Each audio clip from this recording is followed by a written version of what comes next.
7 मार्च 1936 विश्व के इतिहास में एक ऐसी तारीख के रूप में दर्ज है जिस दिन दूसरे विश्व युद्ध की नींव रखी गई थी। जर्मनी के तानाशाह एडोल्फ हिटलर ने पहले विश्व युद्ध के बाद हुई वर्साय की संधि को तोड़कर राइन नदी के किनारे उस क्षेत्र पर हमला कर जीत लिया जहां जर्मनी की उपस्थिति पर प्रतिबंध लगा दिया गया था। इसी के कारण आगे चलकर दूसरा विश्व युद्ध हुआ। क्या थी वर्साय संधि, क्यों हुई थी यह संधि और हिटलर ने क्यों तोड़ी? साल 1914 में पहला विश्व युद्ध शुरू हुआ था और करीब 4 साल के संघर्ष के बाद साल 1918 में मित्र देशों की जीत के साथ पहला विश्व युद्ध खत्म हुआ। तो इस युद्ध की शुरुआत करने वाले जर्मनी और उसके साथी देशों ऑस्ट्रिया, हंगरी, बुल्गारिया और तुर्की को हार का सामना करना पड़ा था। इसके अगले साल यानी साल 1919 में पेरिस में एक शांति सम्मेलन किया गया। इस सम्मेलन में 5 पराजित देशों के साथ विजयी मित्र देशों ने अलग अलग संधियां करी। इन्हीं में से एक संधि फ्रांस के पेरिस में स्थित वर्साय के महल में की गई थी। मित्र देशों और जर्मनी के साथ 28 जून 1919 को हुई। इसी संधि को वर्साय की संधि कहा जाता है। वास्तव में वर्साय के महल में हुई यह संधि एक तरह से जर्मनी पर जबरन थोपी गई थी, क्योंकि जर्मनी को इस संधि के जरिए करीब 440 धाराओं को मानने के लिए विवश कर दिया गया था। संधि के कारण ही पोलैंड फिर से अस्तित्व में आया था। इससे पहले 18वीं शताब्दी के आखिर में पोलैंड को 3 शक्तियों में बांटकर इसका नाम ओ निशान मिटा दिया गया था। पहले विश्व युद्ध के बाद 3 नवंबर 1918 को ही पोलिश गणराज्य की घोषणा कर दी गई थी, पर आधिकारिक तौर पर 11 नवंबर 1918 को स्वाधीनता हासिल हुई थी। इसके बावजूद पोलैंड को असली मान्यता वर्साय की संधि के जरिए ही दी गई थी। इस संधि के अनुच्छेद 87 से 93 के जरिए पोलैंड को अंतरराष्ट्रीय क्षेत्र में एक संप्रभु देश बनाया गया। इसी संधि के जरिए प्रशिया के कुछ हिस्से पोलैंड को दे दिए गए। इसके अलावा नए नए बने पोलैंड को समुद्र तट तक का रास्ता देने के लिए जर्मनी का डैंजिंग बंदरगाह भी छीनकर उसे दे दिया गया था।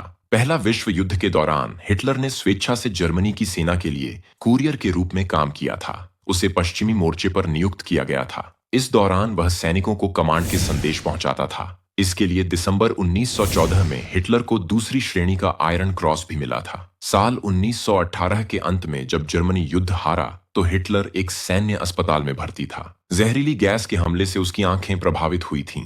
वहीं जर्मनी के आत्मसमर्पण करने की खबर ने उसे अंदर तक कचोट दिया था। इसी युद्ध के बाद हिटलर कट्टरपंथी बन गया और राजनीति का रुख कर लिया। 30 जनवरी 1933 को जब हिटलर जर्मनी का चांसलर बना तो उसके दिल में लगा जर्मनी की हार का घाव भरा नहीं था। खासकर वर्साय की संधि उसे अंदर ही अंदर खाए जा रही थी। वर्साय की संधि के अनुसार कभी जर्मनी का हिस्सा रहे राइनलैंड पर जर्मनी को सेना तैनात करने पर पाबंदी थी। जर्मनी के जमीन की यह पट्टी बेल्जियम, फ्रांस और नीदरलैंड की सीमा पर स्थित है और फ्रांस को जर्मनी के हमले से बचाने के लिए यहाँ सैनिकों की तैनाती पर रोक लगाई गई थी। 1933 में चांसलर बनने के साथ ही हिटलर ने हथियारबंदी शुरू कर दी थी। इसी बीच मई 1935 में फ्रांस ने तत्कालीन सोवियत संघ के साथ एक संधि पर हस्ताक्षर किए, जिसका जर्मनी ने विरोध किया। हिटलर का दावा था कि सोवियत संघ और फ्रांस की यह संधि उसके लिए खतरा थी। वास्तव में हिटलर को एक ऐसे बहाने की तलाश थी जिससे वह जर्मनी का हिस्सा रहे राइनलैंड को वापस ले सके। फ्रांस और सोवियत संघ की संधि को उसने इसी बहाने के रूप में इस्तेमाल किया और 7 मार्च 1936 को राइनलैंड में जर्मन सैनिक भेजकर उस पर कब्जा कर लिया। हिटलर के लिए यह एक बड़ा जोखिम था, क्योंकि उसे इस बात का अंदाजा ही नहीं था कि मित्र राष्ट्र क्या प्रतिक्रिया देंगे। इसके कारण उसने राइनलैंड में केवल 3000 सैनिक तैनात किए। साथ ही उसने सुरक्षा बलों को एक साथ मार्च करने के लिए कहा और यह आदेश भी दिया कि यदि कोई दूसरा देश हस्तक्षेप करता है तो वे पीछे हट जाएं। आश्चर्यजनक रूप से उस वक्त किसी भी देश ने इस पर कोई प्रतिक्रिया नहीं दिया।